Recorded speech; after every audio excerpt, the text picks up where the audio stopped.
প্রধানমন্ত্রী তারেক রহমান দেশকে একটি স্বনির্ভর বাংলাদেশ বাস্তবায়নের লক্ষ্যে কাজ করছে বলে মন্তব্য করেছেন সদ্য কারামুক্ত চট্টগ্রাম মহানগর ছাত্রদলের সাবেক সহ-সাধারণ সম্পাদক সাইফুল ইসলাম সাইফ। তিনি ষড়যন্ত্রমূলক মামলায় দীর্ঘ 4 মাস তাকে কারাগারে থাকতে হয়েছে উল্লেখ করে বলেন, বিএনপির দুর্নাম হবে এমন কর্মকাণ্ড থেকে নেতাকর্মীদের বিরত থেকে দলের সুনাম ধরে রাখতে সবাইকে ঐক্যবদ্ধভাবে কাজ করে যাওয়ার আহ্বান জানান।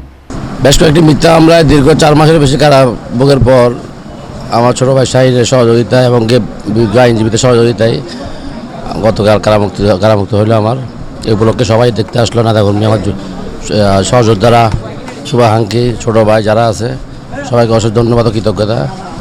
আমার একটা রিকোয়েস্ট, সবার অনুরোধ থাকবে, দলের দুর্নাম হয় এবং আমার ব্যক্তির দুর্নাম হয় এই ধরনের কোনো কিছুতে কেউ যাতে জড়াই না পড়ে, এই ধরনের কোনো কর্মকাণ্ড যাতে কেউ না করে, এটাই আমার শেষ এবং প্রথম অনুরোধ।